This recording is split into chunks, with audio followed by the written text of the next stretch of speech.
दुपारच्या दरम्यान बोरामणी गावात हॉटेल नंदिनी जे आपलं हैदराबाद रोडवरती आहे त्याच्या पाठीमागे एक मस्के वस्ती आहे.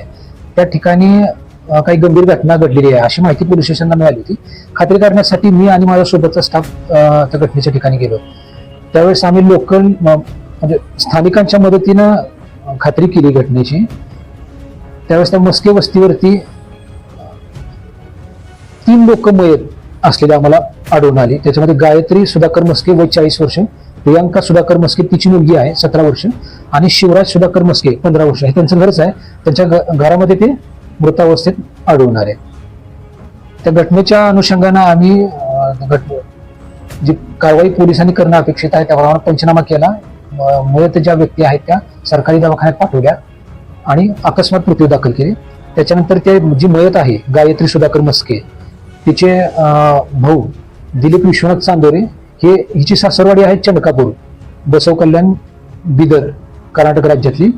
त्यांच्या तक्रारीवरनं पोलीस स्टेशनला गुन्हा दाखल केला. गुन्हा रजिस्टर नंबर 244/26 BNS कलम 103A 351(2) 3(5) आणि आरमॅट 425 प्रमाणे गुन्हा दाखल केलेला आहे. बाकी घटनास्थळावरती आपण जे तांत्रिक मदत आवश्यक होती पोलीस डिपार्टमेंटची जी मदत आहे, डॉग स्क्वॉड आहे, फिंगरप्रिंट आहे, बाकीच्या ज्या ज्या आमच्याकडे सुविधा उपलब्ध आहे त्या सगळ्या सुविधांचा वापर केलेला आहे आणि तपास केलेला आहे. याच्यामध्ये 6 आरोपी आहेत. त्याच्यामध्ये मुख्य आरोपी आहे शंकर उर्फ पप्पू दत्तात्रय मस्के. त्याच्याशिवाय त्याची पत्नी आहे राणी, त्याचा मुलगा आहे धीरज, मुलगी आहे दीक्षा आणि त्याचा एक मेहुणा आहे. मेहुण्याचं नाव आहे सूरज मोरे आणि एक शेजारी एक वाघमारे म्हणून मुलगा आहे. असे 6 लोक आहेत. चौकशीसाठी आपण काही लोकांना ताब्यात घेतलेला आहे आणि पुढचा तपास सुरू आहे. मुख्य कारण काय होतं या गुन्ह्यामागचं काही?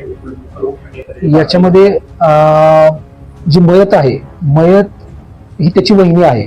एकूण 3 भाऊ आहेत. ते 3पैकी 2 मयत आहेत. हा एकटाच जो आरोपी आहे हा एकटा जिवंत आहे. त्याचे 2 भाऊ मयत आहेत. यांचे प्रॉपर्टीचे डिस्प्यूट चालू आहेत. ते आहेत वाटणीसाठी वडिलोपार्जित प्रॉपर्टी आहे. ते वाटणी ही मयत जी आहे ती वाटणी मागत होती आणि हात उसने तिनं 25 लाख रुपये यातल्या आरोपीला दिलेले आहेत. ती वारंवार मागणी करत होती आणि त्या कारणावरच त्यानं ती वारंवार मागणी करते म्हणूनच हा गुन्हा घडल्याचं प्रथम दर्शनीच्या तपासात आपल्याला दिसून येते. सध्या अटक नाहीत, परंतु आपण काही लोकांना चौकशीसाठी ताब्यात घेतलेला आहे. आरोपी अटक होऊन जातील.